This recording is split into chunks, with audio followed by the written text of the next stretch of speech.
Assalamualaikum warahmatullahi wabarakatuh. Ustaz harap semua pelajar berada dalam keadaan sihat sejahtera bersama keluarga. Okay, hari ini kita akan sambung pelajaran kita dalam tajuk dalam pelajaran akhlak, tajuk adab bersama mushaf Al-Quran. Hari ini kita akan belajar doa selepas membaca Al-Quran. Okay, doa ni biasaannya kita baca selepas kita habis membaca Al-Quran 30 juzuk. Biasa dalam program-program khatam Quran akan dibaca doa ni. Tapi Ustaz galakkan kepada pelajar supaya setiap kali habis sahaja baca Al-Quran, boleh baca doa ni. Sebab dalam doa ni akan ada pelbagai permintaan atau pelbagai kelebihan doa yang kita akan baca ini. Lepas ni kita akan baca sama-sama. Jadi Ustaz harap pelajar dapat sikit-sikit hafal walaupun panjang doa ni. Tapi bila kita hafal sikit-sikit, insya-Allah kita boleh hafal kesemuanya. Okey, bismillahirrahmanirrahim.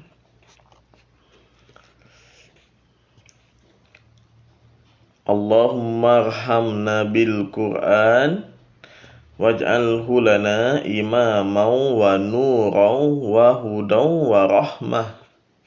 Allahumma dzakkirna minhu ma nasina wa 'allimna minhu ma jahilna warzuqna tilawatahu ana al-laili wa atrafan nahar waj'alhu lana hujjatai ya rabbal alamin.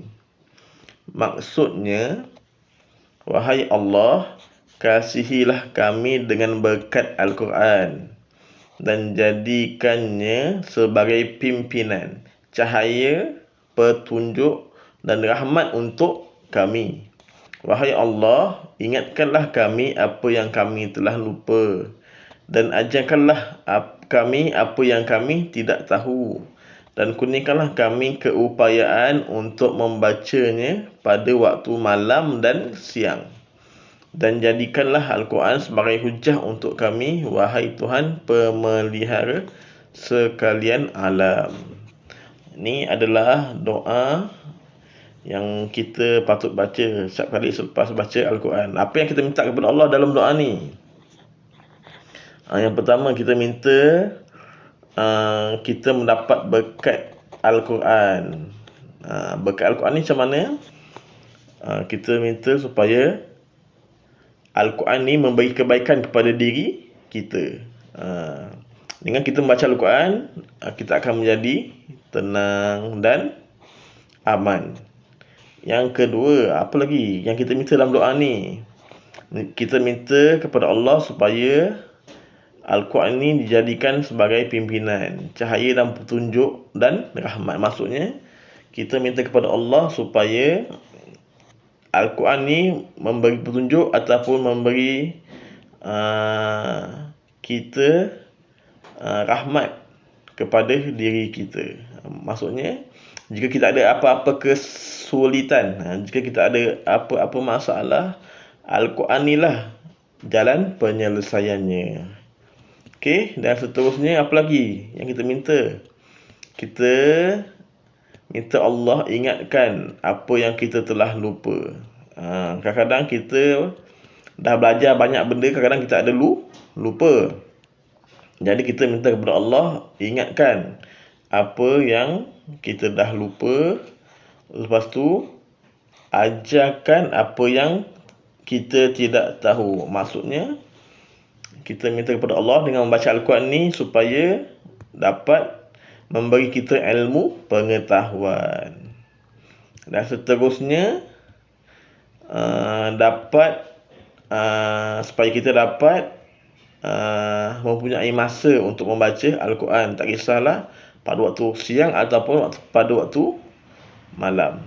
Dan terakhir sekali, kita minta kepada Allah supaya jadikan Al-Quran ni sebagai hujah kepada kita. Maksudnya ketika kita dah mati nanti dalam kubur nanti, Al-Quran ni datang menjadi peneman kepada kita. Jika ada malaikat hendak seksa kita kat kubur nanti, Al-Quran ni datang membela kita. Sebab dulu kita kat dunia kita ada baca Al-Quran, jadi Al-Quran ni yang akan jadi kita punya pembela, akan jadi kita punya benteng daripada seksaan di kubur. Okey.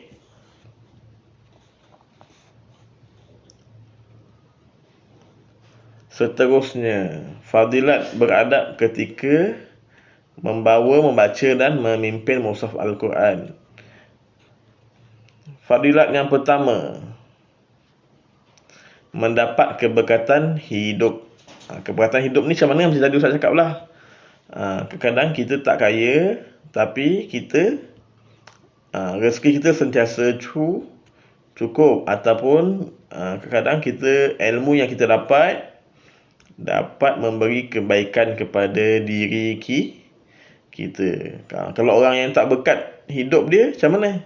Ilmu yang dia dapat tak mendatangkan kebaikan langsung kepada diri dia. Itu adalah salah satu tanda dia tidak mendapat keberkatan. Yang kedua, jiwa tenang dan tenteram.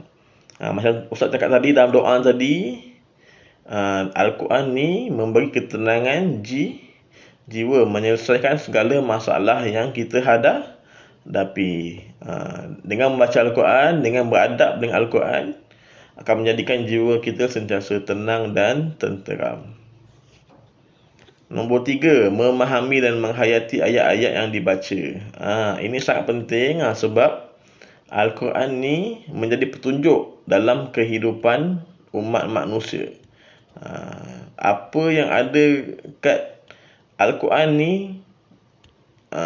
menjadi petunjuk kepada umat manusia di dunia ini. Sebab daripada sekecil-kecil perkara sehinggalah sebesar-besar perkara ada dalam Al-Quran. Daripada kita bangun tidur sampailah kita tidur balik, semuanya ada diceritakan dalam Al-Quran.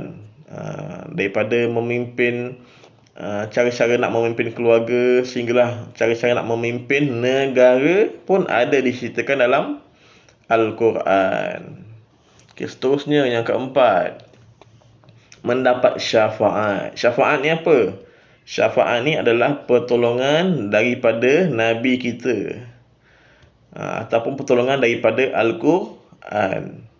Ada dua syafaat. Pertama, syafaat daripada Al-Quran. Yang kedua, syafaat daripada Nabi.